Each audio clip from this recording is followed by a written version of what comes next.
அவதாரம் போல நீயும் அவதரித்தாயே. தளபதி ஃபேன்ஸ் எல்லாத்துக்குமே வணக்கம். சப்ஸ்கிரைப் பண்ணாத தளபதி ஃபேன்ஸ் வந்து ஃபஸ்ட்டு சப்ஸ்கிரைப் பண்ணிக்கிங்க. ஸோ இன்றைக்கி ஒரு தரமான சம்பவம் நடந்திருக்கு. அந்த வீடியோ வந்து முழுசாக பாருங்கள். ஸோ கடைசியில் வந்து சொல்கிறேன், அது வேறு மாதிரி ஒரு சம்பவம் நடந்திருக்கு. என்ன விஷயம் அப்படின்னா வந்து தமிழ்நாடு சட்டப்பேரவை வந்து ரொம்ப நாளைக்கு அப்புறம் இன்றைக்கி வந்து கூடியிருக்கு. ஸோ ஆளுங்கட்சியாக இருக்கட்டும், எதிர்கட்சியாக இருக்கட்டும், எல்லாருமே வந்திருக்காங்க.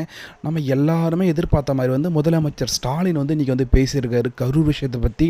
ஏன்னா இது வரைக்கும் வந்து ஒரு பொதுவான கருத்துக்கள்லாம் சொல்லிட்டு இருந்தார் தவிர முதன் முறையை வந்து தாவேக்காவை எதிர்த்து ஃபஸ்ட்டு வந்து பேசியிருக்காரு. ஸோ அதில் அவர் என்ன சொல்லியிருக்காரு அப்படின்னா, இது முழுக்க முழுக்க தாவேக்கா தான் காரணம் அப்படின்ற மாதிரி வந்து சொல்லியிருக்காரு. அது மட்டும் கிடையாது, விஜய் வந்து 7 மணி நேரம் வந்து லேட்டாக வந்திருக்காருங்க. அவர் சொன்ன நேரத்துலேருந்து 7 மணி நேரம் வந்து லேட்டாக வந்திருக்காரு அப்படின்ற மாதிரி வந்து சொல்லியிருக்காரு. ஸோ அது மட்டும் கிடையாது, அங்கே வந்தவங்களுக்கு வந்து சாப்பாடு கொடுக்கல, தண்ணி கொடுக்கல, இது எல்லாமே வந்து முழுக்க வந்து டிவிக்கா தான் காரணம் அப்படின்ற மாதிரி வந்து மு.க. ஸ்டாலின் சொல்லியிருக்காரு. இதுக்கு வந்து பதிலடி கொடுக்குற மாதிரி வந்து எடப்பாடி பழனிசாமி, ஏன்னா அவர் தான் வந்து எதிர்க்கட்சி தலைவராக இருக்கார். நம்ம தளபதி விஜய் வந்து சட்டப்பேரவைக்கு இப்போ போக முடியாது, ஏன்னா அவர் எம்எல்ஏலாம் கிடையாது. அதனால் வந்து நம்மளால் அங்கே போய் பதில் சொல்ல முடியாது.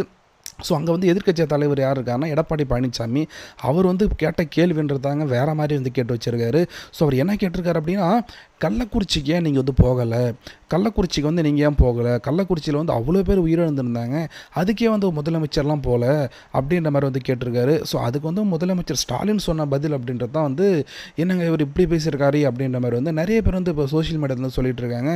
ஸோ அவர் என்ன சொல்லியிருக்காரு அப்படின்னா வந்து, கள்ளக்குறிச்சி கள்ளச்சாராய மரணத்தில் செத்து போனவங்க வந்து விஷச்சாராயம் குடிச்சு செத்து போனாங்க, ஆனால் வந்து கரூரில் செத்தவங்கன்றது வந்து அப்பாவி உயிர்கள் இறந்திருக்கு அப்படின்ற மாதிரி வந்து ஒரு ஸ்டேட்மெண்ட் சொல்லியிருக்கிறத வந்து நியூஸ் சேனல்ஸில் வந்து சொல்லியிருக்காங்க.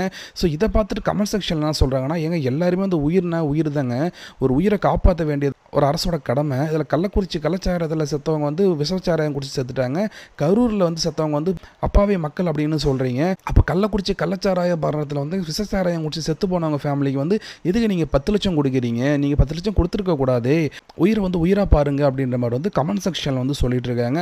ஸோ அது மட்டும் கிடையாது, எடப்பாடி பழனிசாமி இன்னொரு விஷயம் என்ன சொல்லிடுறனா, விஜய் மேலே எந்த தப்புமே கிடையாது, ஸோ இது வந்து முழுக்க வந்து அரசோட தோல்வி தான் காரணம், நீங்கள் காவல்துறை வந்து சரியாக வந்து கையாளலை, காவல்துறை வந்து சரியான பாதுகாப்பு கொடுக்கல, உளவுத்துறை வந்து அதை வந்து சரியாக கணிக்கலை, எவ்வளோ கூட்டம் வரும் அப்படின்றது உளவுத்துறைன்றது வந்து கணிக்கலை.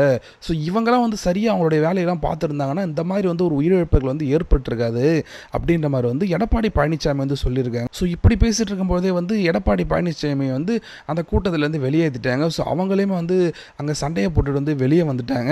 ஸோ இதில் ஒரு என்ன விஷயம் அப்படின்னா வந்து, தளபதி விஜய்க்கு வந்து பாதுகாப்பு கொடுத்த டைம் அப்படின்றது வந்து 3 மணிலேருந்து வந்து இரவு 10 மணி வரைக்கும். ஸோ ஒரு 3 மணிலேருந்து வந்து இரவு 10 மணி வரைக்கும், 10 மணிக்குள்ளே முடிச்சிருக்கணுமே தவிர சாயந்தரம் 3 மணிலேருந்து வந்து இரவு 10 மணி வரைக்கும் வந்து பிரச்சாரம் பண்ணலான்றது தான் வந்து அவங்க வாங்கின பர்மிஷன். ஸோ அந்த பர்மிஷன் கணக்கில் தான் வந்து அவர் இரவு 7 மணிக்கு தான் வந்திருக்காரு. ஸோ இது வந்து எப்படி வந்து நீங்கள் வந்து லேட்டாக வந்தாருன்னு சொல்கிறீங்க அப்படின்றது வந்து சோஷியல் மீடியாவில் வந்து இப்போ நிறைய பேர் வந்து விமர்சனம் பண்ணிட்டு இருக்காங்க. விஜய்க்கு சப்போர்ட்டாக தான் வந்து எடப்பாடி பழனிசாமி வந்து பேசியிருக்காரு, அரசுக்கு எதிராக வந்து பேசியிருக்காரு. ஸோ இதை பற்றி என்ன நினைக்கிறீங்கன்றது கமெண்ட்ஸில் சொல்லுங்கள். சப்ஸ்கிரைப் பண்ணாத தளபதி ஃபேன்ஸும் வந்து சப்ஸ்கிரைப் பண்ணிக்கிங்க. தேங்க்யூ.